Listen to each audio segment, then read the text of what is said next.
देखिए अब कुछ इंपॉर्टेंट बात देखिएगा, नोट इन जनरल हम ये जानते हैं कि ए बी बराबर बी ए नहीं होता है। इन जनरल ए बी बराबर बी ए नहीं होता है ना। क्या कहते हैं इसको हिंदी में? क्रम विनिमय नहीं है ना। क्यूमिटेटिव इसको इंग्लिश में कहा जाता है, नॉट क्यूमिटेटिव।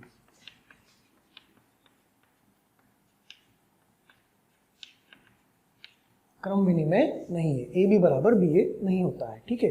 लेकिन अगर हो जाए तो क्या होगा? इफ ए बी बराबर बी ए तो क्रम विनिमय है, क्रम विनिमय है ना। अगर ए बी बराबर बी ए है तो क्या होगा? तो जो अपने फॉर्मूले थे सारे के सारे वो बदल जाएंगे। हम A plus B whole square का फॉर्मूला क्या लिख रहे थे? A square plus B square plus A B plus B A. अब वो फॉर्मूला क्या बन जाएगा?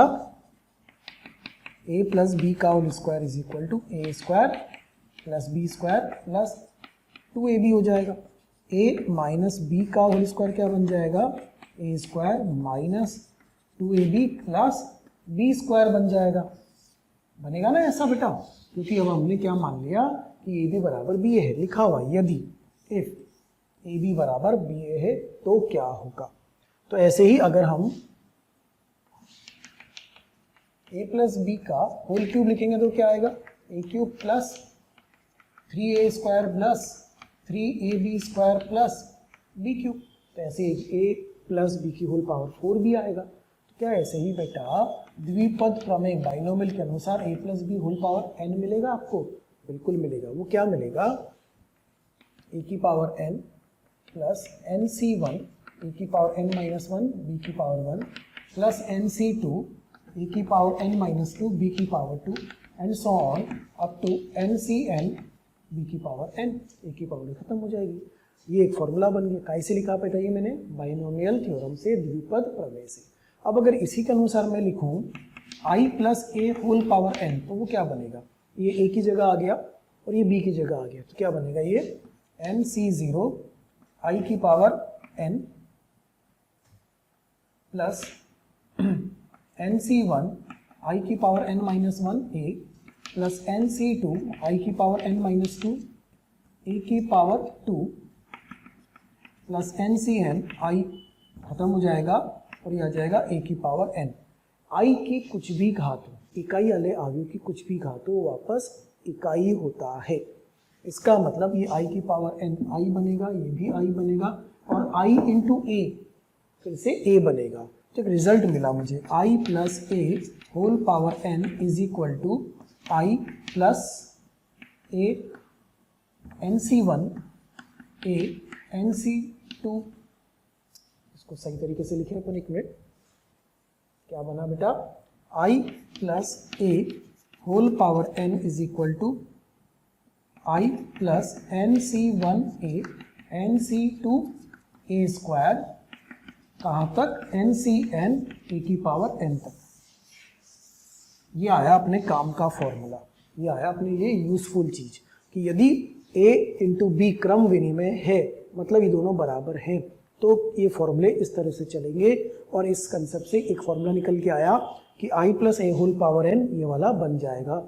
इस पर बिल्कुल वेरी इंपॉर्टेंट लगा के रखिएगा। कंपटीशन एग्जाम में इस तरह से एक सवाल में काम आएगा, वो भी सवाल करके भी अपन इसको चेक कर लेते हैं, ठीक है। नोट करिएगा आप इसको।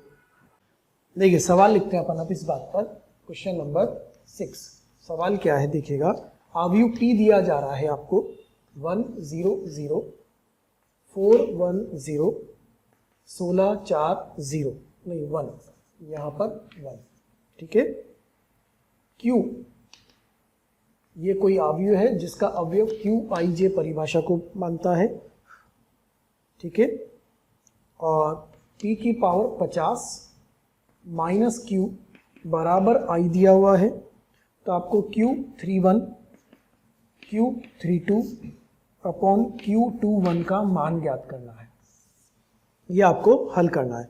इससे कुछ पता चल रहा है क्या हमें? इससे एक चीज़ पता चल रही है अपने को, जो Q वाला अवयव होगा उसकी कोटि क्या होगी। सवाल को देख के मैंने Q की कोटि तो बताई नहीं, इसको देख के पता चल रहा है कि Q की कोटि क्या होगी, 3/3 वाली होगी, क्योंकि ये दे रहा है 3 1 3 2 इस तरह से अपने को दे रहा है। ठीक है, अब इसको हल कर लेते हैं अपन। अब एक तरीका एक विद्यार्थी के दिमाग में ये आ सकता है कि सर p की घात 50 पूछ रहे हैं, क्यों ना हम पहले p² ज्ञात कर लें। बिल्कुल कर लो। फिर p³ ज्ञात कर लें, कर लो। फिर p की पावर 4 ज्ञात कर लें, और ऐसे कहाँ तक पहुँच जाए, पैटर्न मिल जाएगा ना, p की घात 2, p की घात 3 से एक पैटर्न पता चल जाएगा। तो p की घात 50 निकाल लेंगे, जैसे मैंने अभी a की घात 220 निकाल के दिखा था, उसी तरीके से इसमें रख देंगे और हल कर लेंगे। फिर वो अवयव जोड़ के आंसर बता लेंगे। वो तो एक तरीका हुआ है ना, वो एक तरीका हुआ मेथड 1। कौन सा वाला, कि p² ज्ञात करो p इंटू पी, फिर p³ ज्ञात करो p² इंटू पी, और ऐसे करते करते क्या ज्ञात कर लो, p50, है ना। ये तो मेथड नंबर 1 हुआ। मैं आपको दूसरा तरीका बताना चाह रहा हूँ, जो अपन ने अभी बाइनोमियल वाला फॉर्मूला बनाया है ना, उसके अनुसार। तो मेथड नंबर 2, जो p दिया है, ठीक है, इसको मैंने लिखा 1 0 0 4 1 0 16 4 1। मैं इस p को तोड़ के लिख रहा हूँ i प्लस a। इस p को किस में तोड़ रहा हूँ, i प्लस a।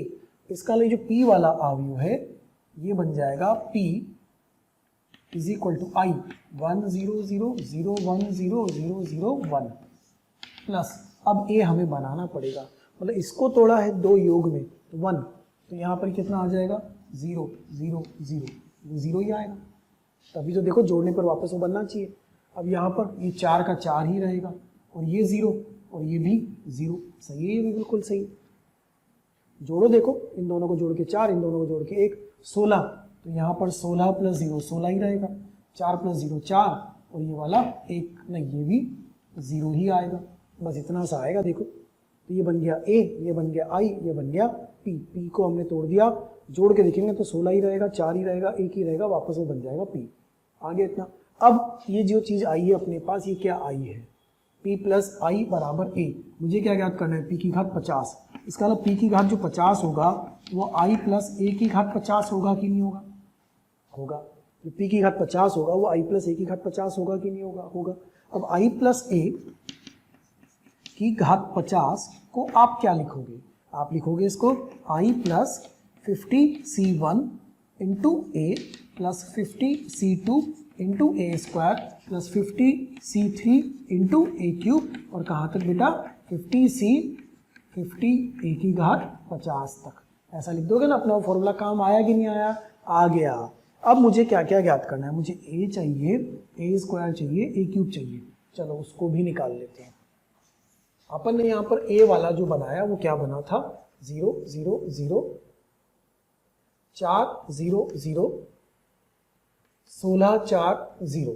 ठीक है, मुझे a² ज्ञात करना है, तो मैं इसको a से ही गुणा कर दूंगा। 0 0 0 4 0 0 16 4 0। एक बार देखते चलिएगा कहीं कुछ गड़बड़ ना हो।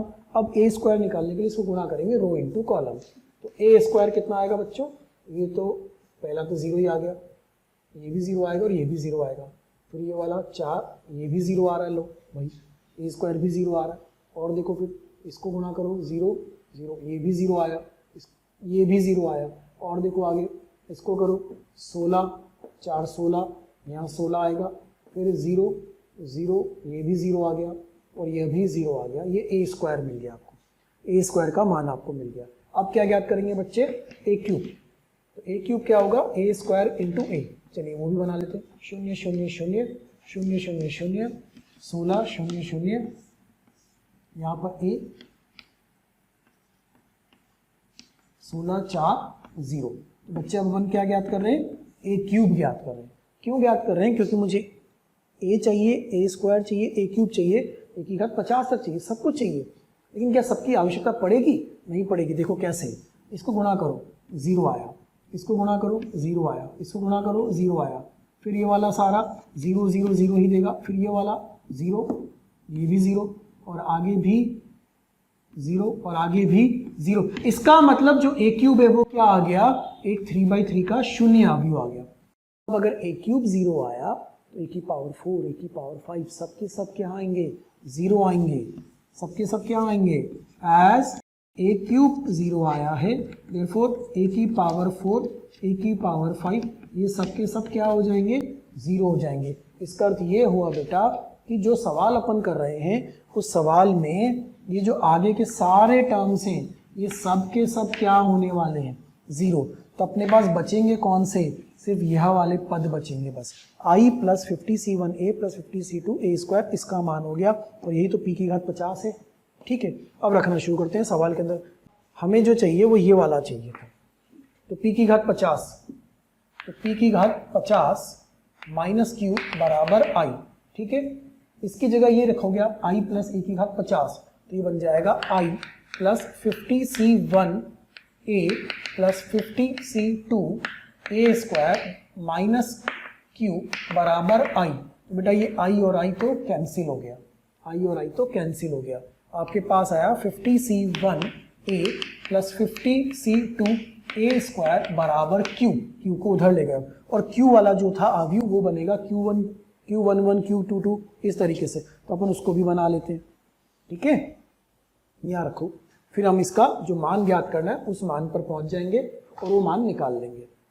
ये होगा 50c1a 50 a में रखेंगे, a अपने पास है, a वाला का अवयव वो बनाया हुआ हमने 0 0 0, ये रहा a, याद रखो सवाल में ये वाला 4 0 0 16 4 0 0 प्लस 50c2, तो मतलब 50 इंटू 49 अपॉन 2, ऐसा बन जाएगा ये ए स्क्वायर भी हमने ज्ञात किया हुआ वहाँ पर, वो है अपने पास 0 0 0 0 0 0 16 0 0 और बराबर में क्या लिखना है बेटा क्यू वाला क्या था, Q11 Q12 Q13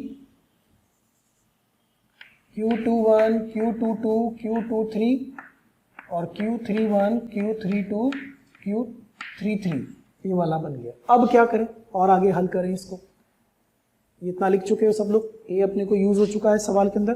ठीक है, ये बात समझ में आ गई। पहले मैंने क्या करा, देखो p है उसको तोड़ा किसमें, i और a में, एक i और एक a, तो p बराबर लिखा मैंने i प्लस a, p की घात 50 i प्लस a की घात 50, बाइनोमियल थ्योरम द्विपद प्रमेय से उसका प्रसार करा।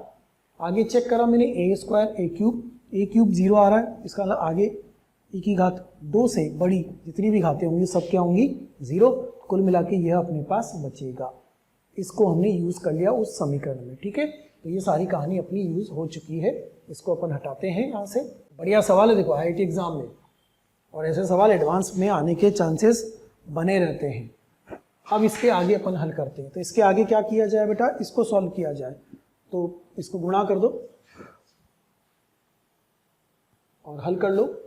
ये आएगा आपके पास 0 0 0 200 0 0 0 16 इंटू 5 800 0 नहीं 150 इंटू 4 फिर 200 0 प्लस ये कितना हो जाएगा, इसको भी जोड़ लो, ये कितना होगा, ये गुणा करोगे तो बाकी सब जगह तो 0 0 0 आएगा, 0 0 0 0 0 0 0 0, यहाँ पर होगा 16 गुणा करेंगे तो ये 16 गुणा करोगे तो ये हो जाएगा 8, 50 इंटू 8 कितना हो गया, 50 इंटू 8 हो गया आपके पास 400, 400 इंटू 49 2000, तो कुछ संख्या बनेगी, अब छोड़ो उसको, मैं कैलकुलेट नहीं कर रहा, जो भी संख्या बनेगी वो यहाँ ले आओ। ठीक है, यहाँ कौन कौन से अवयव चाहिए बस वो देखो, Q31 और Q32 और आपको चाहिए Q21 बाकी नहीं चाहिए। तो Q21 कितना होगा 200, Q31 कितना होगा 800 प्लस जो भी संख्या यहाँ आपको मिलेगी, और Q32 कितना होगा बेटा 200। अब आपको मान किसका चाहिए था, Q31 plus Q32 upon Q21 का, ये सारे यहाँ रख देना, तो ये बनेगा आपके पास कुल मिला के आंसर 103 आना चाहिए। संख्यात्मक रूप में इंटीजर टाइप के जो सवाल होते हैं ये वो वाला सवाल बन जाएगा। अब इसमें अगर आप p की घात 50 वाले मेथड से जाते, p स्क्वायर p क्यूब, तो बहुत बड़ा मेथड हो जाता, सवाल करते करते समय लग जाता। इजी कब हुआ, जब हमने उसको बाइनोमियल वाली फॉर्म में तोड़ दिया, i प्लस a के रूप में उसको तोड़ के हल करा, तो वो जल्दी सॉल्व हो रहा है। ठीक है, ये कैलकुलेशन आप करेंगे, अंतिम स्थिति में आपको आंसर कितना मिलना चाहिए 103। लिखिए फटाफट से, नोट करिए इसको। अगला लेते हैं बेटा अपन special matrices. Special matrices, 4 special matrix होते हैं। कौन कौन से होते हैं? पहला आइडेम्पोटेंट,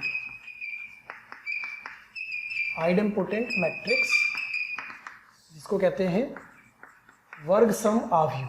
कौन सा कहते हैं बेटा? वर्ग सम आव्यूह। शुरू में अपने टाइप्स ऑफ मैट्रिसेस पढ़े थे, ये इनसे थोड़े से अलग है, इनकी जरूरत अपने को बाद में पड़ेगी, है ना, इसलिए अपन अभी पढ़ रहे हैं।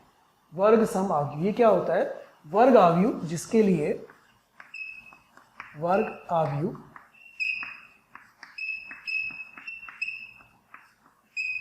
जिसके लिए a स्क्वायर बराबर a हो, जिसके लिए a स्क्वायर बराबर क्या हो? a हो। ऐसा वर्ग आव्यूह जिसके लिए a स्क्वायर करने पर वापस क्या आ जाए? a आ जाए, वो क्या कहलाएगा? अपना वर्ग सम आव्यूह, आइडेम्पोटेंट मैट्रिक्स। फिर सेकंड होता है इनवॉल्यूटरी, इनवॉल्यूटरी। अंग्रेजी के नाम भी याद रखिएगा क्योंकि इनकी भी आवश्यकता पड़ सकती है। इनवॉल्यूटरी हिंदी में कहते हैं इसको अंतर्वलनीय,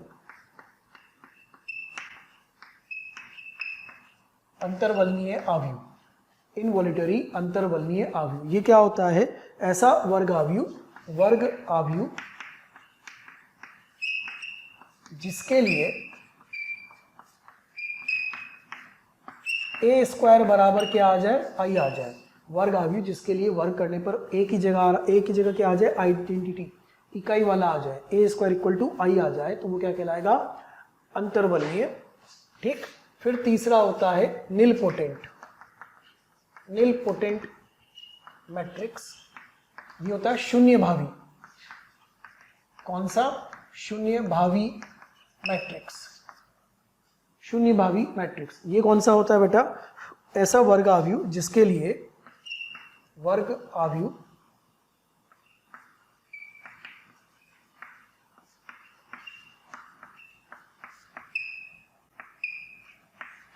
जिसके लिए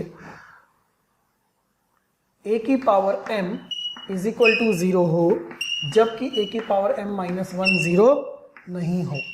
m क्या है? कोई ना कोई प्राकृतिक संख्या। इसका a स्क्वायर 0 आ रहा हो, a 0 नहीं हो, या a क्यूब 0 आ रहा हो जब a स्क्वायर 0 नहीं हो, या a की पावर 4 0 आ रहा हो जब a क्यूब 0 नहीं हो, तो वो क्या कहलाएगा? शून्य भावी आव्यूह कहलाएगा। और आखिरी चौथा होता है पीरियोडिक आवर्ती, पीरियोडिक मैट्रिक्स आवर्ती आव्यूह, पीरियोडिक मैट्रिक्स आवर्ती आव्यूह। वर्ग आव्यूह, ये भी वर्ग आव्यूह के लिए ही है, सब कुछ वर्ग आव्यूह के लिए ही चलेगा। वर्ग आव्यूह जिसके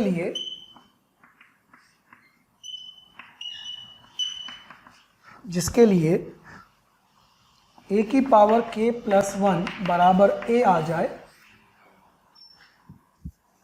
के न्यूनतम धनात्मक पूर्णांक, के क्या हो? न्यूनतम धनात्मक पूर्णांक हो। अब थोड़ा सा मेरी बात पे दोबारा से ध्यान दीजिएगा। एक वर्ग आव्यूह के लिए, एक a वर्ग आव्यूह दिया हो, उस वर्ग आव्यूह के लिए आपने a स्क्वायर ज्ञात करा। क्या करा? a स्क्वायर ज्ञात करा। a स्क्वायर ज्ञात करने पर वो क्या मिल गया? a मिल गया। तो क्या कहेंगे? वर्ग सम आइडेम्पोटेंट। a स्क्वायर i आ गया, इकाई आव्यूह आ गया, तो क्या कहेंगे? अंतर्वलनीय, इनवॉल्यूटरी। और a स्क्वायर कुछ भी नहीं आया तो आपने फिर a क्यूब ज्ञात करा, और बाई चांस a क्यूब 0 आ गया। बाई चांस a स्क्वायर तो कुछ भी नहीं आया, ना a ना i, कुछ आया, लेकिन आपने फिर a क्यूब ज्ञात करके देखा तो a क्यूब आपको क्या मिल गया? शून्य मिल गया। a क्यूब कितना मिल गया? शून्य मिल गया। तो a स्क्वायर अशून्य था और a क्यूब शून्य मिल गया, तो क्या कहलाएगा? शून्य भावी आव्यूह, निलपोटेंट मैट्रिक्स। आवर्ती, आवर्ती कब कहलाएगा? जब a की पावर k प्लस 1 बराबर a होगा। अगर k का मान 1 हो जाएगा तो वो वर्ग सम होगा, आवर्ती भी होगा, लेकिन वो क्या होगा? वर्ग सम भी होगा। तो हम यहाँ लिख भी सकते हैं, फॉर k इक्वल टू 1 क्या बन जाएगा? वर्ग सम। k इक्वल टू 1 के लिए क्या बन जाएगा? वर्ग सम आव्यूह बन जाएगा। अच्छा, शून्य आव्यूह, शून्य आव्यूह का कोई भी आवर्तनांक नहीं होता है, आवर्तनांक नहीं होता है। ये k क्या है? k क्या है? पीरियड, आवर्तनांक। मैं सबसे पहले आपको धन्यवाद देना चाहता हूँ, थैंक यू सबको, क्योंकि डेली हज़ारों स्टूडेंट्स हमारे वीडियो देख रहे हैं और अपना फ़ायदा उठा रहे हैं। आपसे रिक्वेस्ट है कि आप यूट्यूब चैनल पे जाएं, डिस्क्रिप्शन बॉक्स में जाएं और लिंक पे जाकर के सब्सक्रिप्शन करें ताकि आपको इसका और भी बेहतर तरीके से फ़ायदा मिले। दूसरी बात, यदि आप डाउट सॉल्विंग का भी फ़ायदा लेना चाहते हैं, स्टडी मटेरियल का भी फ़ायदा लेना चाहते हैं, तो उस लिंक पर जाकर के अपने प्रीमियम सब्सक्रिप्शन को सुनिश्चित कीजिए। ये के क्या है? आवर्तनांक पीरियड। तो अगर शून्य अवयव है तो उसका कोई भी आवर्तनांक नहीं होता है। ठीक है, अब इस पे अपन सवाल लिख लेते हैं और सवाल करके हम इसको समझ भी लेते हैं कि ये क्या चीज़ थी और कैसे थी। चेक कर, आव्यूह दे रहे हैं और आपको चेक करना है कि जो आव्यूह दिया जा रहा है वो कैसा वाला है।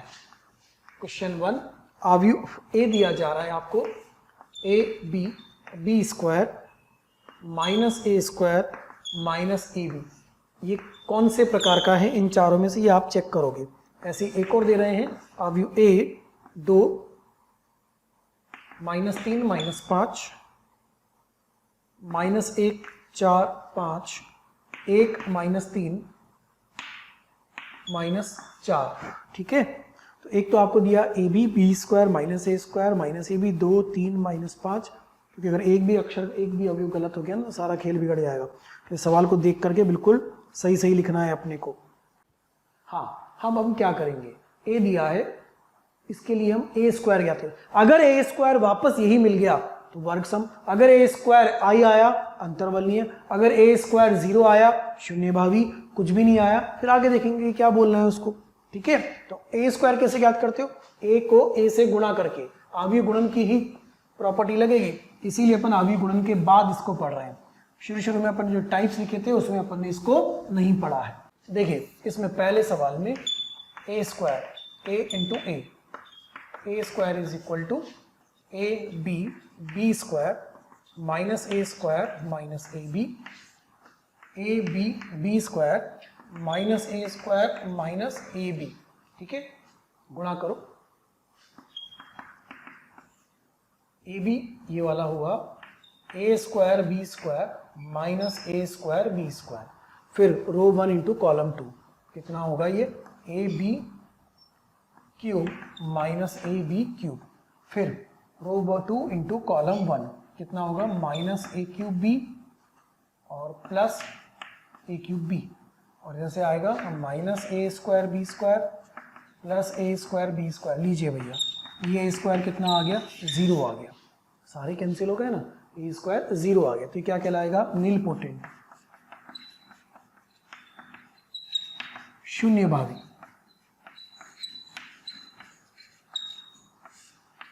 शून्य भावी आव्यूह कहलाएगा, नील पोटेंट कहलाएगा। ठीक है, अब ये वाला 2 वाला, इसको भी वैसे सॉल्व करें। ए दिया है, ए स्क्वायर ज्ञात करते हैं, ए इंटू ए 2 minus 3 minus 5 minus 1 4 5 1 minus 3 minus 4 2 minus 3 minus 5 minus 1 4 5 1 minus 3 minus 4। ठीक है, गुणा करके इसको हल कर लेते हैं बच्चों अपन। रो इंटू कॉलम, कितना हुआ? 4 और 3 7, 7 माइनस 5 2 आएगा यहाँ पर, चेक करते चलेगा। फिर रो 1 इंटू कॉलम 2 करो भाई, minus 6 minus 12 minus 18 plus 3 minus 3, फिर row 1 into column 3 minus 10 plus 15 5 plus 20, एक बार फिर से चेक करो, माइनस 10 और ये हुआ माइनस 15 माइनस 25 प्लस 20 माइनस 5। क्या ऐसा लग रहा है कि वापस ए आने वाला है? ऐसा चेक कर लेना, लेकिन धोखा भी हो सकता है। क्या ऐसा लग रहा है कि ए आने वाला है? चेक करते चलेगा। रो 2 into column 1 minus 2 minus 4 minus 6 plus 5 minus 1, फिर ये हुआ 3 16 माइनस 15,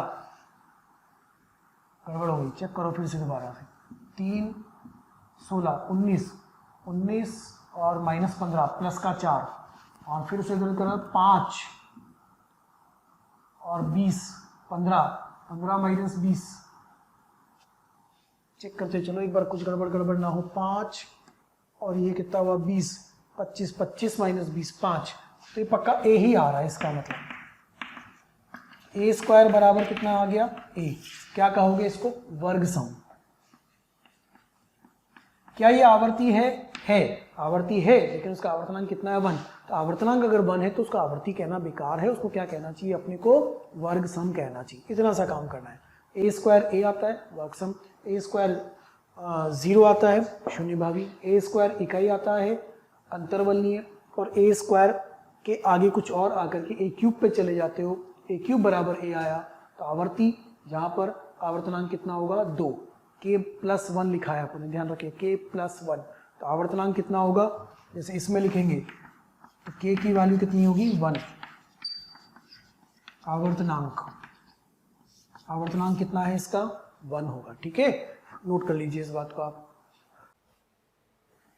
अगला टॉपिक लेते हैं बेटा, transpose of A square matrix या ट्रांसपोज ऑफ ए मैट्रिक्स, एक आव्यूह का परिवर्त, है ना। ट्रांसपोज ऑफ ए मैट्रिक्स, आव्यूह का परिवर्त।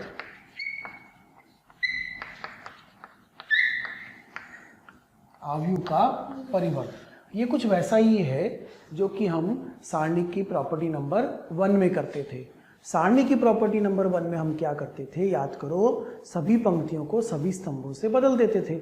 अगर हम सभी पंक्तियों को सभी स्तंभों से बदलते थे तो सारणी के मान में कोई बदलाव नहीं आता था। वही यहाँ पर होता है ये। इसका मतलब क्या होता है ट्रांसपोज का? वो समझिएगा कि आव्यूह ए दिया हुआ है 2 3 4 1 5 6, ठीक है। तो इसकी कोटि कितनी है बेटा? 2 × 3, 2 पंक्तियां व 3 स्तंभ, 2 × 3 कोटि का ये आव्यूह। अब इसका परिवर्त ऐसे लिखा जाता है या ऐसे लिखा जाता है या ऐसे लिखा जाता है ना, ए पावर कैपिटल टी, ए पावर कैपिटल स्मॉल टी या ए डैश। और इसको क्या करेंगे? जो पंक्ति होगी वो क्या बन जाएगी? स्तंभ, और जो दूसरी पंक्ति होगी वो क्या बन जाएगी? दूसरा स्तंभ। अब इसकी कोटि क्या हो गई? 3 × 2। इसका अर्थ ये हुआ कि आव्यूह ए अगर m × n कोटि का है, आव्यूह ए m × n कोटि का है, तो उसका परिवर्त ए ट्रांसपोज एक आव्यूह होगा जिसकी कोटि n × m हो जाएगी। फिर से सुनना, आव्यूह ए 2 × 3 कोटि का है तो उसका जो परिवर्त होगा वो 3 × 2 कोटि का हो जाएगा। आव्यूह ए 1 × 4 कोटि का है, मतलब एक पंक्ति 4 स्तंभ 1 × 4 कोटि का है, तो उसका परिवर्त ए ट्रांसपोज 4 × 1 कोटि का हो जाएगा। उदाहरण एक और देखते हैं अपन। आव्यूह ए 1 2 3 3/1 का है, 3 पंक्तियां व 1 स्तंभ है। तो जब इसका परिवर्त लिखोगे बच्चों, तो परिवर्त क्या लिखोगे? 1 2 3, ये हो जाएगा एक पंक्ति और 3 स्तंभ। ये होता है इसका परिवर्त का मतलब, ठीक है। अब वर्ग आव्यूह रहेगा तो क्या कोटि में बदलाव होगा? नहीं होगा। अगर वर्ग आव्यूह रहेगा तो कोटि में कोई बदलाव नहीं होगा। देखिए, एक वर्ग आव्यूह लिया 2/2 का, तो जब इसका परिवर्त लेंगे तो उसकी कोटि भी क्या रहेगी? 2/2 ही रहेगी। लेकिन अगर वर्ग आव्यूह नहीं है तो क्या कोटि में बदलाव हो जाएगा? हो जाएगा। पंक्ति की संख्या स्तंभ की संख्या बन जाएगी, स्तंभ की संख्या पंक्ति की संख्या बन जाएगी। ये ध्यान रखना है, ठीक है। अब इसकी कुछ प्रॉपर्टीज।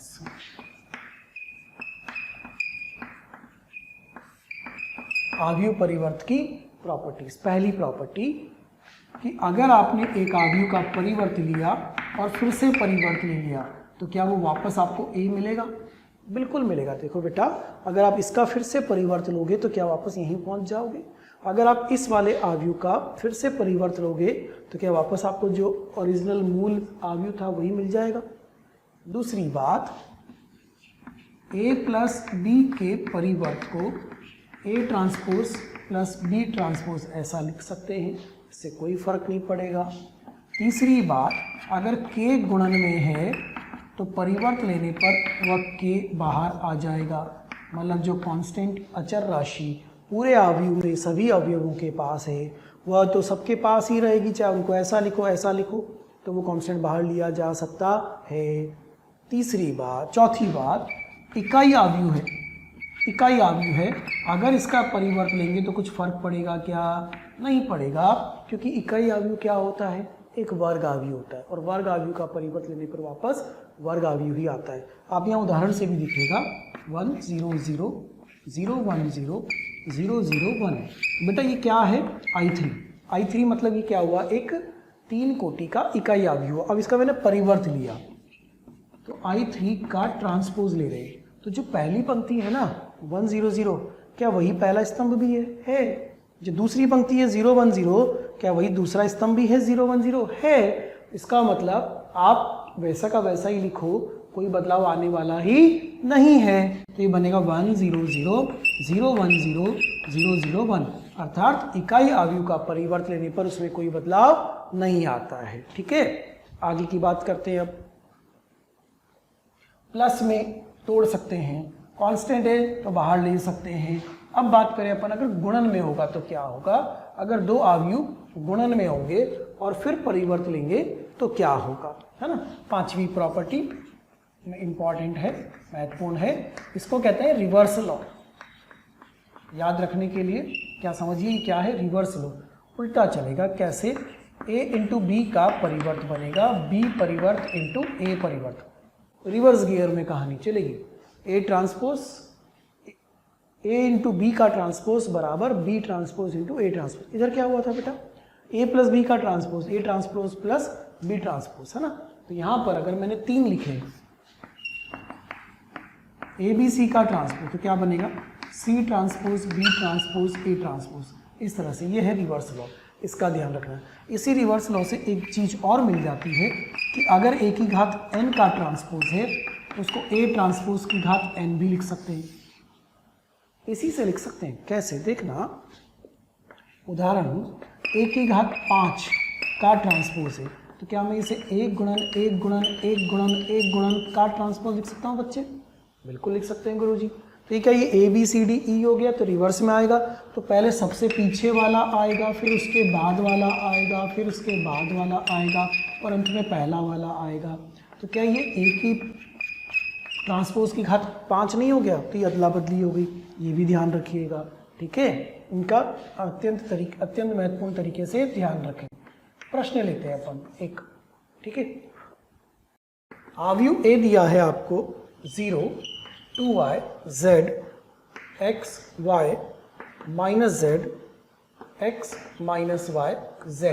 ठीक है, ये आपको दिया हुआ है आव्यूह ए। अब इस आव्यूह में बोला जा रहा है यदि a ट्रांसपोज इंटू a बराबर I3 तो find x y and z। अगर a transpose into a I के बराबर होता है तो आपको x का, y का और z का मान ज्ञात करना है। ठीक है, अब इन दोनों को गुणा किया जाएगा, पहले उसके परिवर्त ज्ञात किया जाएगा। तो शुरू करते हैं अपन सवाल को। इसको तो हटाएं, प्रॉपर्टीज आपने नोट कर ली हैं, ध्यान रखिए इजी है, बहुत सारी प्रॉपर्टीज नहीं है, 4-5 हैं। महत्वपूर्ण वाली कौन सी है? रिवर्स लॉ वाली। रिवर्स लॉ वाली को अच्छे से ध्यान रखना है। ये सवाल जो है उसमें कहा जा रहा है कि a परिवर्त गुणन a बराबर एक इकाई आव्यूह बनता है, और समीकरण बना लेंगे, तुलना करके हल कर लेंगे। ये आएगा आपके पास 0 2y z x y minus z x minus y z। नहीं, ये तो a ट्रांसपोज लिखना है अपने को पहले, क्योंकि a इंटू बी और b इंटू ए बराबर थोड़ी होते हैं। b इंटू ए और a इंटू बी बराबर नहीं होते हैं, क्रम विनिमय नहीं होते हैं। हम पहले क्या लिखेंगे? a transpose. तो ये वाला जो रो है वो कॉलम में आएगा 0 2y z, ऐसा लिखना पड़ेगा हमें। फिर ये आएगा x y माइनस z, और फिर जो तीसरी पंक्ति है तीसरे कॉलम में आएगी x माइनस y z। उसके बाद a लिखेंगे। अब a को लिखेंगे तो यहाँ आएगा 0 2y z x y minus z x minus y z बराबर कितना है बच्चे? I3 1 0 0 0 1 0 0 0 1। इस प्रकार से। ठीक है, हल कर लेते हैं इसको। गुणा कैसे करते हैं याद है ना? Rho into column. गुणा कैसे होता है? Rho into column. तो 0 x square plus x square कितना आ गया बेटा? 2x square. फिर अगला अवयव देखें, 0 x y plus minus x y शून्य, शून्य minus x z plus x z शून्य, फिर इधर से करो row 2 into column 1 0 plus x y minus x y 0, ये इधर से 4 5 6 6 वाई स्क्वायर 0 0, फिर गुणा करो प्लस का माइनस का 0, और इधर से आया ये आपके पास प्लस जेड स्क्वायर, कुल मिला के हो गया 3z स्क्वायर, ये मिल रहा है। अर्थात विकर्ण में ही अवयव मिले हैं, बाकी सब 0 हो गए। और अच्छी बात हो गई ना ये तो अपने लिए, अगर सारे के सारे 0 हो गए, विकर्ण वाले बचे तो कंपेयर करना ईजी हो गया। देखो अब 2x स्क्वायर बराबर 1 हो गया, 6y स्क्वायर बराबर 1 हो गया, और 3z स्क्वायर बराबर भी 1 हो गया। हमसे पूछा क्या गया था, एक्स वाई जेड का मान मिल गया ना। देखो x बराबर प्लस माइनस 1/√2, y बराबर प्लस माइनस 1/√6 और z बराबर प्लस माइनस 1/√3, तीनों मान मिल गए एक्स वाई जेड। बोला क्या था कि परिवर्त करो, उसको a के साथ गुणा करो और इकाई आव्यूह में बराबर कर दो। ठीक है, अगला सवाल देखिएगा बेटा, क्वेश्चन नंबर 2। नेक्स्ट क्वेश्चन देखिएगा। अगले सवाल में आव्यूह a दिया हुआ है 1 1 0 1, एक आव्यूह p दिया हुआ है √3/2 1/2 -1/2 और √3/2। साथ ही साथ एक आव्यूह q दिया हुआ है जो कि p ट्रांसपोज से बनता है। तो आपको मान ज्ञात करना है, फाइंड वैल्यू ऑफ, इसका मान ज्ञात करना है। तीन अलग अलग आव्यूह हैं, एक आव्यूह a, एक आव्यूह p, एक आव्यूह q। Find value of p transpose into q 2021 into p, इसकी आपको वैल्यू ज्ञात करनी है। ठीक है, अब ये आपको हल करके लाना है। अब इसमें एक समस्या है, अगर आपने q को ज्ञात करना शुरू करा, पहले क्या करोगे, p लिया, a से गुणा करा, p ट्रांसपोज से गुणा करा, q ज्ञात करा, तो q वाला जो आव्यूह होगा ना, वो एक आव्यूह आएगा अजीब सा। उस आव्यूह में फिर q square, q cube, q की पावर 4 एक पैटर्न बन जाएगा। तो वो पैटर्न जो पिछली क्लास में अपन, पिछले सवाल में अपन कर रहे थे, वैसे कर लेंगे, समय लग जाएगा। अपन एक आसान काम कर सकते हैं, क्या कर सकते हैं, हम इस q की वैल्यू को पहले इस रूप में इसमें रखते हैं। देखो हमें क्या फाइंड करना है, p ट्रांसपोज q की घात 2021 इंटू p। तो हम लिखेंगे इसको p transpose q q q q p, q q q आएगा 2021 बार। अब q का वैल्यू क्या दिया हुआ है, p a p ट्रांसपोज रख दो यहाँ पर। तो p transpose p a p transpose p a p transpose p a p transpose ऐसे चलता जाएगा बेटा, p a p ट्रांसपोज अंत में आ जाएगा p। ठीक है, अब इसके बाद क्या होगा उस पर ध्यान देना है ना। अब अगर आप ध्यान से देखो तो p transpose into p, p transpose into p, p transpose into p, p transpose into p, p transpose into p, क्या ये पद बार बार मिल रहा है, मिल रहा है। हम इसको अलग करते हैं, p transpose into p a, p transpose into p a, p transpose into p फिर a, ऐसे चलता जा रहा है। और यहाँ आएगा p ट्रांसपोज इंटू p, इसका मतलब p ट्रांसपोज इंटू p की आवश्यकता है। तो क्यों ना पहले p ट्रांसपोज इंटू p को ही अलग से ज्ञात कर लिया जाए। p ट्रांसपोज क्या होगा, देखो p दिया हुआ है तो उसमें जो पहली पंक्ति होगी ना वो बन जाएगा पहला स्तंभ, जो दूसरी पंक्ति होगी वो बन जाएगा दूसरा स्तंभ। तो p ट्रांसपोज इंटू p ज्ञात कर लेते हैं। √3/2 1/2 -1/2 √3/2, गुणा करो बेटा रो इंटू कॉलम और चेक करो कि p ट्रांसपोज इंटू p कितना आ रहा है। तो ये आया √3/2 इंटू √3/2 3/4, 3/4 प्लस 1/4 1, प्लस माइनस ये तो 0 हो गया, प्लस माइनस ये भी 0 हो गया, और ये 1/4 प्लस 3/4 ये फिर 1 हो गया। अर्थात p ट्रांसपोज इंटू p बराबर कितना आ रहा है बच्चे, I2। मजा आ गया यार, p ट्रांसपोज इंटू p कितना आ गया, I2 आ गया। बहुत आसान काम हो गया। इसका अलग यहाँ क्या लिखोगे, I a, इस तरह से लिखते जाओगे a इंटू I। तो ये कितनी बार होगा, देखो घात कितनी थी 2021, इसका अलग a कितनी बार आएगा, अर्थात a की घात 2021, ये इसका आंसर बनेगा। आगे और सवाल है अभी, अगर यही ऑप्शन में दिया है तो यही आंसर है। लेकिन अगर ऑप्शन में एक आव्यूह दिया है तो वो आव्यूह भी ज्ञात कर सकते हैं। वो आव्यूह कैसे ज्ञात करोगे मैं आपको बता चुका हूँ, याद करो। आव्यूह ए स्क्वायर ज्ञात करोगे तो आएगा 1101 1101। हल करने पर कितना आएगा बेटा, रो इनटू कॉलम हल करा इसको, यहाँ आएगा 1, यहाँ आएगा 2, यहाँ आएगा 0। फिर ऐसे अगर ए क्यूब ज्ञात करोगे तो वो आएगा 1201 1101 बराबर रो इनटू कॉलम, यहाँ पर तो एक ही आएगा, यहाँ 3 आएगा, यहाँ 0 1 आएगा। अगर ए स्क्वायर है, अगर ए स्क्वायर है तो यहाँ 2 है, अगर ए क्यूब है यहाँ 3 है, तो अगर ए की घात 2021 है तो क्या होगा 1 2 0 2 1 0 1 आव्यूह के रूप में यह आंसर बन जाएगा। समझ रहे हैं आप? ठीक है, इस तरह से आएगा। तो सवाल को हल करते समय जल्दबाजी करके क्यों ना ज्ञात करें, पहले उसको यहाँ रख के देखें कि बार बार एक पद हमें रिपीट होता हुआ मिल रहा है, P transpose into P transpose into P. तो जो पद रिपीट होता हुआ मिल रहा है ना, उसको मैंने अलग से ज्ञात कर लिया। अभी एक पहले भी अपने सवाल किया था trace of a into b c, तो हमने पहले बी सी को ज्ञात करा था, उससे हमारा सवाल और आसान हो गया था। ठीक है, नोट करिए बच्चों इसको। अगला टॉपिक लेते हैं बेटा, सममित एवं विषम सममित आव्यूह। एक बार हम इस बारे में बात कर चुके हैं सारणिक के समय, है ना, फिर से रिपीट कर लेते हैं। सिमेट्रिक मैट्रिक्स जो कि कौन सा होता है अपना, सममित, और एक स्क्यू सिमेट्रिक।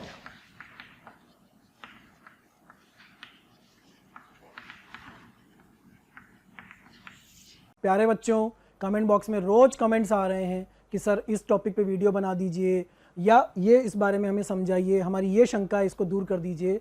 तो मेरी आपसे रिक्वेस्ट है कि आप YouTube चैनल पे जाइए, उस पर सब्सक्राइब करिए और जो बेल आइकन है उसको हिट करिए ताकि नोटिफिकेशंस आपको मिलते रहें और कोई भी नोटिफिकेशन, कोई भी वीडियो आपसे मिस ना हो। मैं ऐसा आपसे इसलिए कह रहा हूँ क्योंकि जिन भी टॉपिक्स की, जिन भी डाउट्स की, जिन भी बातों के बारे में आप वीडियोस चाह रहे हैं वो ऑलरेडी हमने पोस्ट किए हुए हैं, अपलोड किए हुए हैं, लेकिन वो आपसे मिस हो जाते हैं क्योंकि आपके पास प्रॉपर्ली नोटिफिकेशन नहीं आ पाते हैं। इसीलिए आपसे कहा जा रहा है कि आप सब्सक्राइब करिए ताकि कोई भी वीडियो आपसे मिस ना हो और कोई भी शंकाएं आपकी ना रहें। विषम सममित,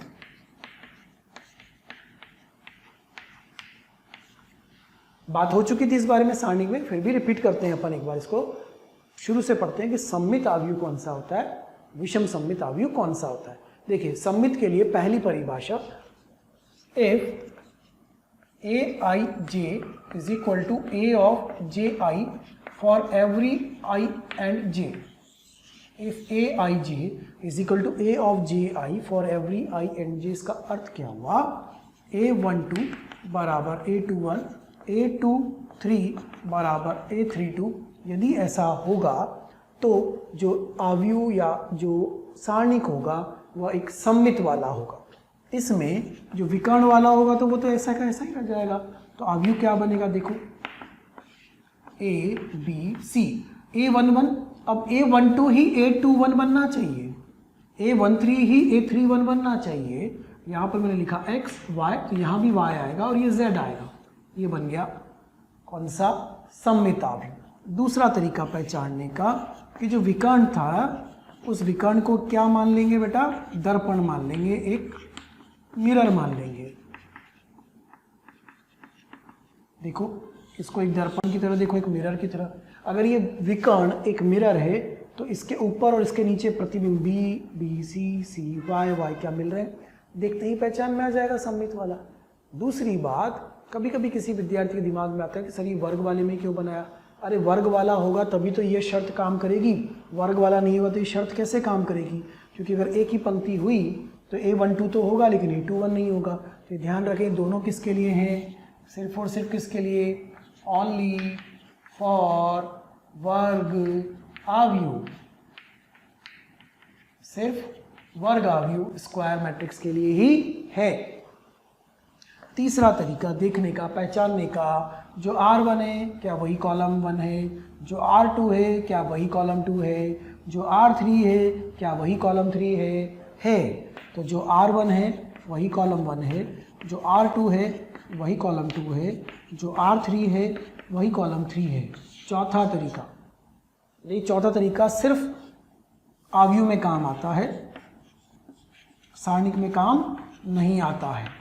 ये पहले 3 तरीके तो आप सारणिक में भी लगा सकते हो। चौथा तरीका सिर्फ और सिर्फ आव्यूह में चलेगा। वो क्या है? इफ परिवर्त लेने पर अगर वापस ए आ गया तो क्या कहेंगे? सममित आव्यूह कहेंगे। परिवर्त अभी अभी अपन ने पढ़ा है, अगर परिवर्त लेने पर वापस से वही वाला आव्यूह आ गया तो सममित होगा, अन्यथा सममित नहीं होगा। देखिए ये रहा, इसका परिवर्त लेते हैं हम, ये आव्यूह रहा, इसका परिवर्त लेते हैं। तो जो परिवर्त लेने पर पहली पंक्ति होगी वही पहला स्तंभ बनेगा। तो ये बनेगा bxy और ये बनेगा cyz। तो क्या a परिवर्त बराबर a आ गया? बिल्कुल आ गया। इसका मतलब क्या हुआ? सममित हुआ। यह है सममित की परिभाषा। अब देखते हैं विषम सममित क्या होगा।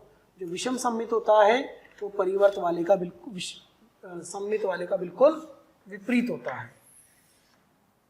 सममित के विपरीत विषम सममित मतलब पहली शर्त if aij is equal to minus aj for every I and j। Minus लगा दिया मैंने, जो शर्त थी उसमें क्या लगा दिया? माइनस लगा दिया। अर्थात a12 बराबर माइनस a21, a23 बराबर माइनस a23। विकर्ण वाले का क्या होगा? विकर्ण वाला कैसे माइनस के बराबर होगा यार? a बराबर a तो होता है, लेकिन a बराबर माइनस a तो नहीं होता ना। फिर क्या होगा? तो हम लिखेंगे कि a11 बराबर माइनस a11। ऐसा तो कुछ होता ही नहीं है, लेकिन उसको इधर से इधर लाओगे तो ये बन जाएगा 2a11 बराबर 0, मतलब a11 बराबर 0। तो यहाँ से ये पता लगा कि विकर्ण वाले क्या होंगे? 0 होंगे। a11, a22, a33, इस तरह से विकर्ण के जो भी होंगे वो सब क्या होंगे? 0। विकर्ण में सदैव क्या आएगा? 0 आएगा। उदाहरण से देखो, आव्यूह a 0 a b minus a minus b 0 c minus c 0, ये बन गया आपका विषम सममित वाला। कैसे बना? ध्यान से देखो, a11, a22, a33, विकर्ण में क्या आ गया? 0। ये रहे विकर्ण के अवयव। विकर्ण में क्या आ गया बेटा? 0। उसके अलावा a minus a, b minus b, c minus c मिल रहा है? बिल्कुल पक्का। ठीक। दूसरा तरीका बेटा अपन ने क्या लिखा था इधर कि विकर्ण को क्या मान लो? दर्पण मान लो। अपन उधर भी दर्पण ही मानेंगे, लेकिन अब उस दर्पण को एक नया नाम देंगे, जीरो मिरर। क्या नाम देंगे बेटा? Zero mirror. इस जीरो मिरर के सापेक्ष भी तो प्रतिबिंब मिल रहे हैं, लेकिन अब जो प्रतिबिंब मिल रहे हैं वो कैसे मिल रहे हैं? उन प्रतिबिंबों में चिन्ह विपरीत साइन चेंज है। तीसरा तरीका, जो R1 है वो कॉलम 1 है लेकिन माइनस के साथ, जो R2 है वो कॉलम 2 है लेकिन माइनस के साथ, जो R3 है वो कॉलम है लेकिन माइनस के साथ है, प्लस में पूरा माइनस में पूरा मिल रहा है वैसा। चौथा तरीका, ओनली फॉर मैट्रिक्स। चौथा तरीका सिर्फ किस पर लगेगा? आव्यूह पे, वो सारणिक पे नहीं लग पाएगा। हमने क्या लिखा था कि ए परिवर्त करने पर वापस क्या आ जाए? ए, तो क्या बनेगा? सममित। अब हम कह रहे हैं कि अगर परिवर्त लेने पर वापस माइनस ए आ गया, बाहर क्या आ जाए? माइनस, तो क्या कहलाएगा? विषम सममित।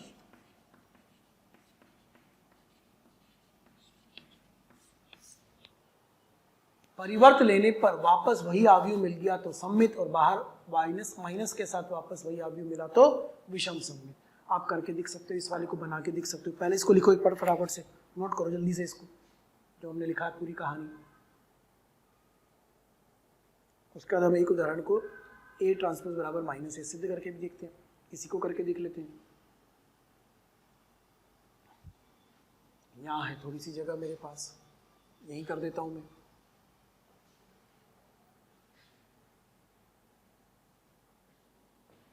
देखो ये रहा ए था आपके पास 0a b minus a minus b 0c minus c 0। अब इसका परिवर्त लिया मैंने। परिवर्त लेने पे बेटा जो रो थे वो कॉलम बन जाएंगे, है ना। तो ये आ जाएगा 0a b minus a 0c minus b minus c 0। अब अगर ध्यान से देखें तो इसमें से कुछ कॉमन आ रहा है क्या? आ रहा है। इसमें से कॉमन आ रहा है सब में से -1। मैंने -1 कॉमन निकाल लिया। 0a b minus A minus B, 0 C minus सी 0। तो देखो क्या आपको वापस वही मिला, लेकिन बाहर माइनस के साथ मिल गया ना। अगर ऐसा मिला तो क्या बोल सकते हैं अपन, वो एक विषम सममित है। प्लस में मिलता है तो हम क्या बोल सकते हैं, सममित है। देखिए सममित विषम सममित की परिभाषा तो हो गई, सममित विषम सममित की परिभाषा तो हो गई। अब इसकी कुछ प्रॉपर्टीज देखते हैं और कुछ इंपॉर्टेंट पॉइंट्स देखते हैं। तो पहले अपन प्रॉपर्टीज की बात कर ले। पहली property, A plus A transpose सदैव सममित आव्यूह होगा। A प्लस A ट्रांसपोज सदैव सममित आव्यूह होगा। दूसरी property, A minus A transpose सदैव विषम सममित आव्यूह होगा।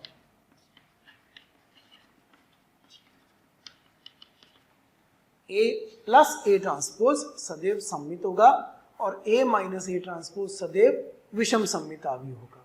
तीसरा, A इंटू A ट्रांसपोज या A ट्रांसपोज इंटू A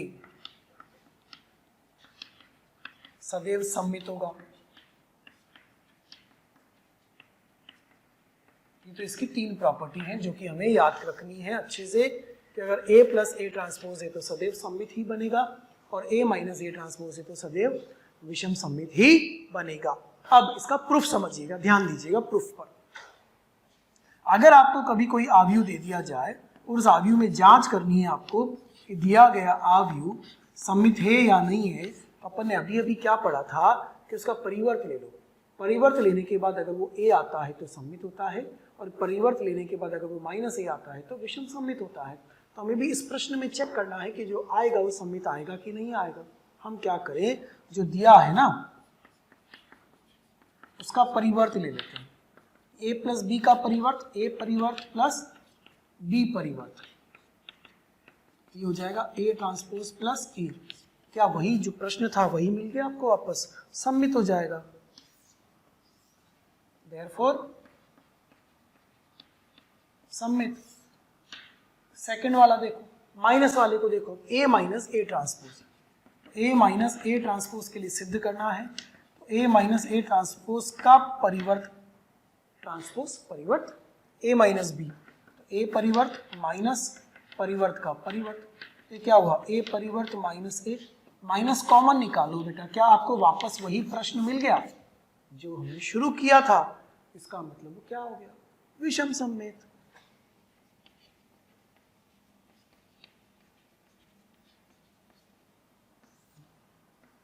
तीसरा देखो गुणन वाला।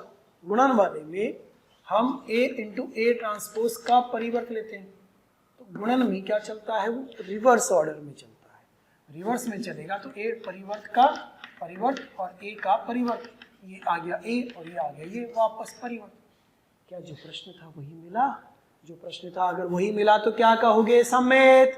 ऐसे ही आप A ट्रांसपोज इंटू A को देखो, फिर से इसका परिवर्त लो।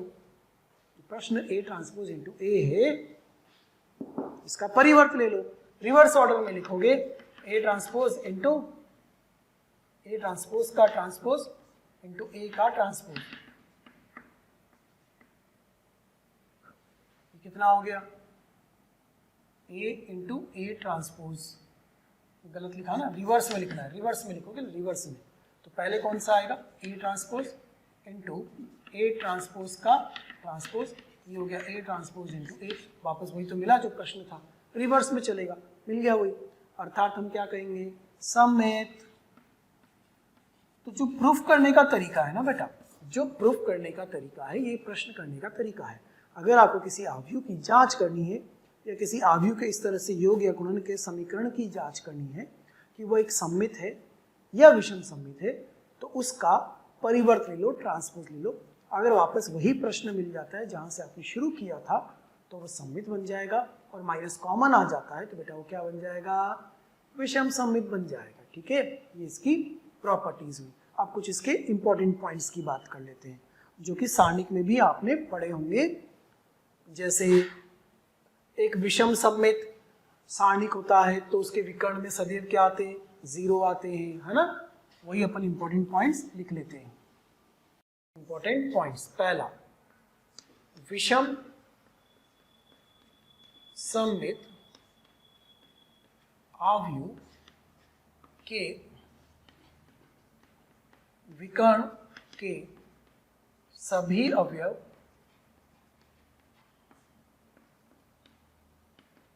सदैव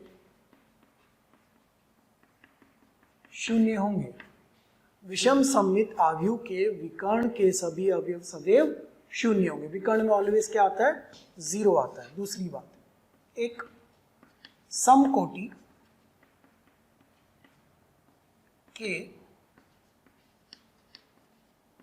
विषम सममित आव्यूह के सारणिक का मान एक समकोटि के विषम सममित आव्यूह के सारणिक का मान सदैव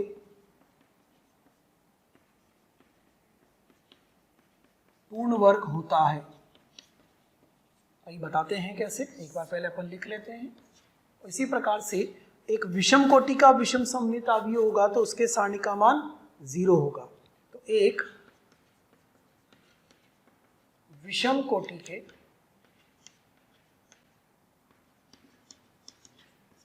विषम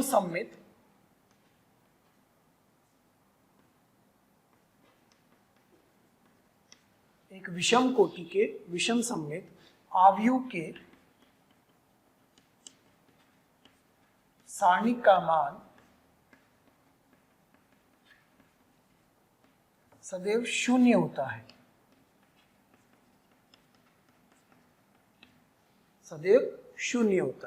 चौथा पॉइंट, अच्छा पहले इसके एग्जांपल बता दूं मैं आपको। हम ले लेते हैं 0, a, -a और 0। क्या ये एक विषम सममित दो कोटि वाला है? एक समकोटि का विषम सममित आव्यूह है। अब इसका सारणिक बनाया तो 0, a, -a, 0। क्या बेटा इसका आंसर a² पूर्ण वर्ग आएगा? देखो बिल्कुल मिल रहा है ना। ऐसे ही फिर मैंने एक आव्यूह बनाया 0, a, b, -a, -b, 0, c, -c, 0। ये कैसा है? विषम कोटि का विषम सममित है। अब इसका सारणिक बनाया बेटा मैंने ऐसा, तो आएगा 0, a, b, -a, -b, 0, c, -c, 0।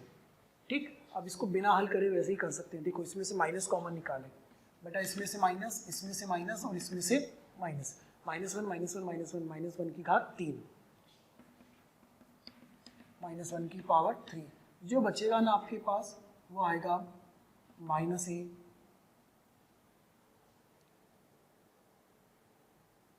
बिल्कुल आ रहा है, ये बन जाएगा आपके पास। हम कॉमन निकाल रहे हैं, और जब कॉमन निकाल रहे हैं तो हम तीनों पंक्तियों में से कॉमन निकाल रहे हैं। तो माइनस माइनस माइनस बाहर आ गया आपके पास। पहली पंक्ति में से माइनस, दूसरी में से माइनस, तीसरी में से भी माइनस। यदि आप हमारे वीडियोस को देख रहे हैं और आपको वो पसंद आ रहे हैं तो मेरी आपसे रिक्वेस्ट है कि आप उनको लाइक करें, सब्सक्राइब करें, शेयर करें, ताकि वो और भी ज़रूरतमंद विद्यार्थियों तक पहुंच सके और उसका लाभ वो उठा सकें। आपके प्यार और स्नेह को देखकर हमारी टीम मोशन की पूरी टीम हाईली मोटिवेटेड है, और हमारा हमेशा पूरा प्रयास है और रहेगा कि आपको बेहतर से बेहतर कंटेंट प्रोवाइड करते रहें। तो ये बनेगा -b, a, b, और ये हो जाएगा 0, -c, c, 0। बिल्कुल ठीक, ऐसा बन गया। उसके बाद सारणिक, इसके बाद हम लगा देते हैं रो और कॉलम की अदला बदली। कुछ फर्क पड़ता है क्या सारणिक में? सारणिक में कोई फर्क नहीं पड़ता है रो और कॉलम की अदला बदली करने पर। इसका मतलब ये बन जाएगा सारणिक a बराबर -0, -a, -b, a, b, 0, -c, c, 0। तो क्या ये सारणिक a बराबर माइनस सारणिक a बन गया? और अगर ऐसा हो गया तो इसका मतलब ये हुआ कि सारणिक का मान कितना है? 0 है। ये प्रूव हो गया कि एक विषम कोटि के विषम सममित आव्यूह के सारणिक का मान, एक विषम कोटि के विषम सममित आव्यूह के सारणिक का मान सदैव क्या होता है बच्चे? 0 होता है। और समकोटि का होता है तो आंसर सदैव क्या होता है? एक पूर्ण वर्ग होता है। 3 पॉइंट हो गए। एक चौथा पॉइंट अपने को और लिखना था, वो भी हम लिख लेते हैं इंपॉर्टेंट पॉइंट्स में। चौथा पॉइंट, एक सममित अवयव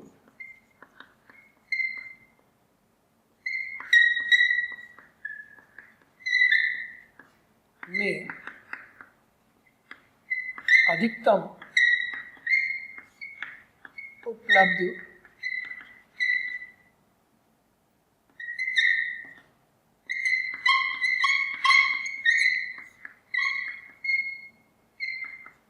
विभिन्न अवयवों की संख्या। मैक्सिमम कितने डिफरेंट एलिमेंट्स होते हैं, अधिकतम कितने विभिन्न अवयव हो सकते हैं। कैसा क्वेश्चन पूछ रहे थे? न्यूनतम पूछ रहे हो कि अधिकतम पूछ रहे हो? अधिकतम पूछ रहे हैं भाई। अधिकतम कितने विभिन्न अवयव हो सकते हैं, उससे ज्यादा विभिन्न अवयव उपलब्ध नहीं होंगे, वो अपन जानना चाह रहे हैं। देखो बनाते हैं, ए बी सी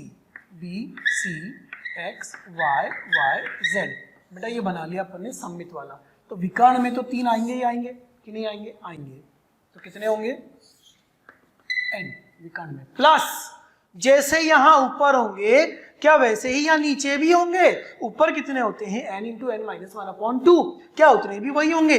तो इनको 2 बार गिनेंगे कि 1 बार गिनेंगे? 1 बार। तो क्या लिखेंगे? Plus n into n minus 1/2। हल कर लो यार, 2n plus n square minus n/2, 2n ना, n स्क्वायर प्लस n/2 कितना हो गया? n into n plus 1/2। n into n plus 1/2 विभिन्न अवयव हो सकते हैं, इससे ज्यादा नहीं हो सकते। देखो 3/3 का है, 3 वहां रखोगे तो आंसर कितना आएगा? 3/2 और उधर आ जाएगा 4, 6। देखो 1 2 3 4 5 6, 6 ही विभिन्न अवयव है, इससे ज्यादा अवयव विभिन्न वाले उपलब्ध नहीं है। इतने ही मिल सकते हैं, सदा नहीं मिल सकते। ठीक है, 4 पॉइंट से ध्यान रखने सममित और विषम सममित के बारे में। प्रॉपर्टीज भी ध्यान रखनी है। अब सवाल करते हैं अपन सममित और विषम सममित अवयव पर। सममित अवयव और विषम सममित अवयव पर आधारित जो भी प्रश्न आएगा वो असल में परिवर्त के साथ मिलकर आएगा, क्योंकि प्रॉपर्टीज भी परिवर्त के अनुसार चल रही है ना।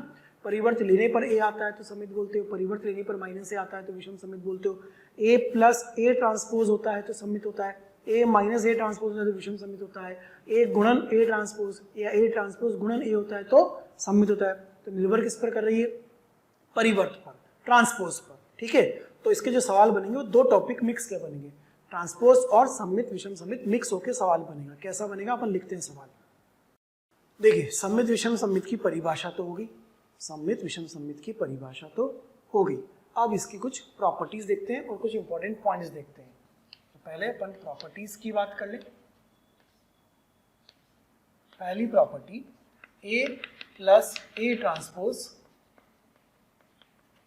सदैव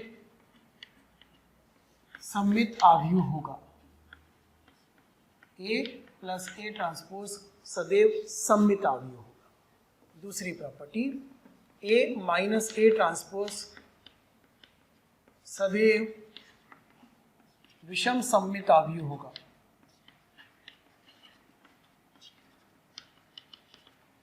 ए प्लस ए ट्रांसपोज सदैव सममित होगा और ए माइनस ए ट्रांसपोज सदैव विषम सममित अवयव होगा। तीसरा, ए इंटू ए ट्रांसपोज या ए ट्रांसपोज इंटू ए सदैव सममित होगा।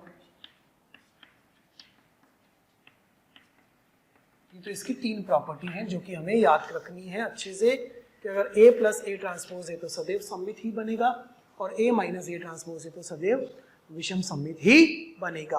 अब इसका प्रूफ समझिएगा, ध्यान दीजिएगा प्रूफ पर। अगर आपको कभी कोई अवयव दे दिया जाए और उस अवयव में जांच करनी है आपको कि दिया गया अवयव सममित है या नहीं है, तो अपन ने अभी अभी क्या पढ़ा था कि उसका परिवर्त ले लो। परिवर्त लेने के बाद अगर वो a आता है तो सममित होता है और परिवर्त लेने के बाद अगर वो माइनस a आता है तो विषम सममित होता है। तो हमें भी इस प्रश्न में चेक करना है कि जो आएगा वो सममित आएगा कि नहीं आएगा। हम क्या करें, जो दिया है ना उसका परिवर्त ले लेते हैं। a प्लस बी का परिवर्त, a परिवर्त प्लस b परिवर्त, ये हो जाएगा a ट्रांसपोज प्लस a। क्या वही जो प्रश्न था वही मिल गया आपको वापस, सममित हो जाएगा। Therefore सममित।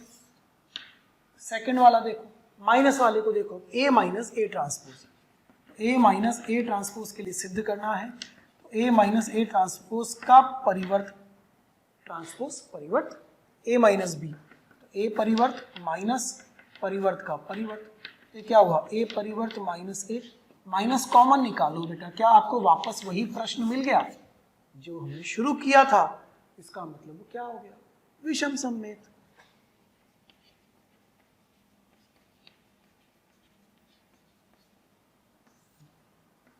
तीसरा देखो गुणन वाला, गुणन वाले में हम a इंटू ए ट्रांसपोज का परिवर्त लेते हैं, तो गुणन में क्या चलता है? वो रिवर्स ऑर्डर में चलता है, रिवर्स में चलेगा तो a परिवर्त का परिवर्त और a का परिवर्त, ये आ गया a और ये आ गया ये वापस परिवर्त। क्या जो प्रश्न था वही मिला?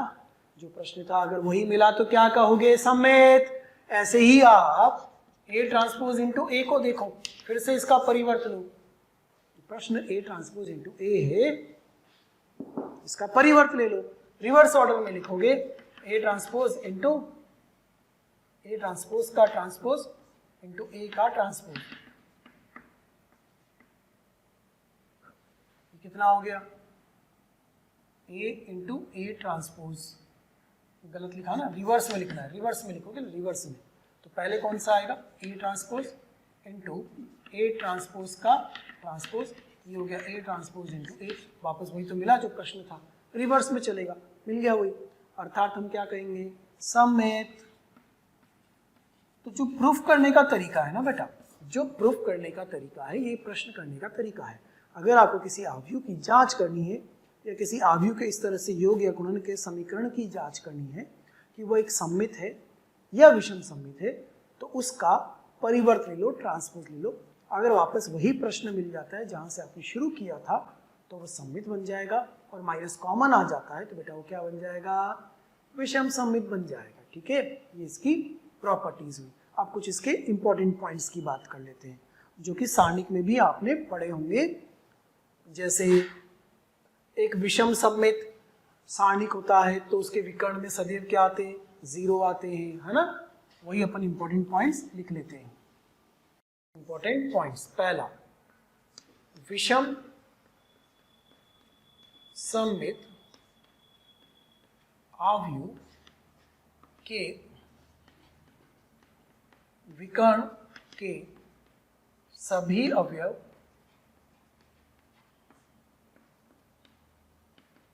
सदैव शून्य होंगे। विषम सममित आव्यूह के विकर्ण के सभी अवयव सदैव शून्य होंगे। विकर्ण में ऑलवेज क्या आता है? 0 आता है। दूसरी बात, एक समकोटि के विषम सममित आव्यूह के सारणिक का मान एक समकोटि के विषम सममित आव्यूह के सारणिक का मान सदैव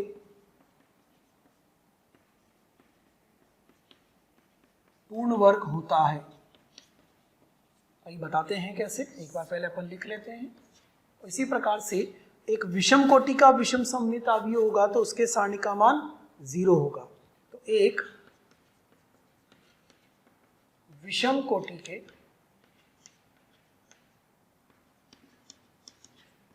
विषम सममित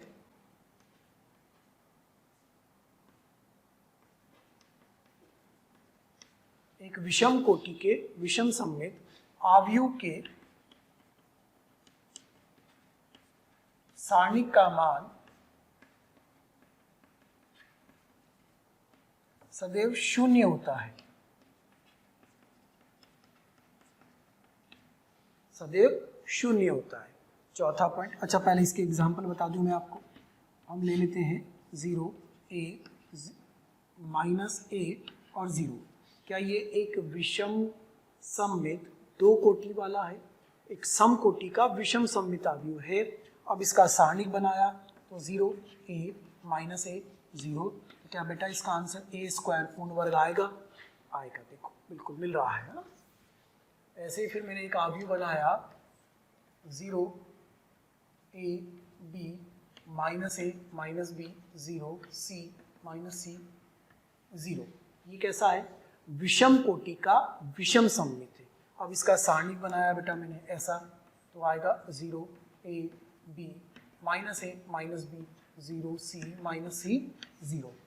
ठीक, अब इसको बिना हल करे वैसे ही कर सकते हैं। देखो इसमें से माइनस कॉमन निकालें बेटा, इसमें से माइनस, इसमें से माइनस और इसमें से minus, minus one minus one minus one minus one की घात 3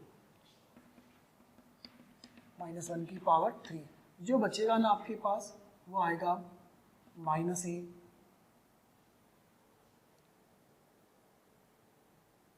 बिल्कुल आ रहा है, ये बन जाएगा आपके पास।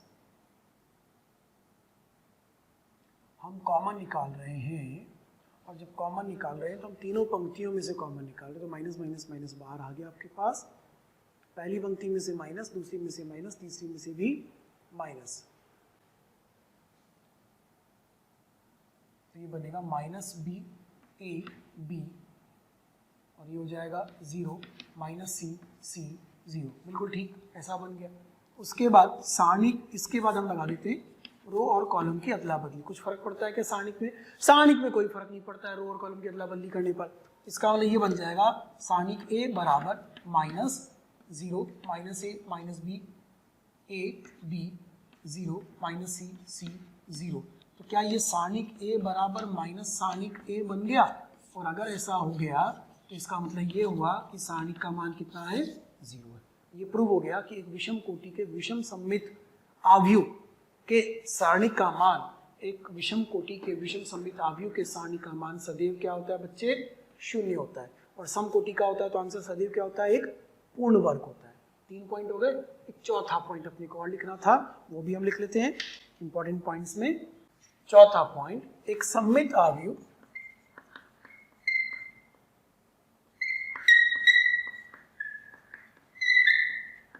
में अधिकतम उपलब्ध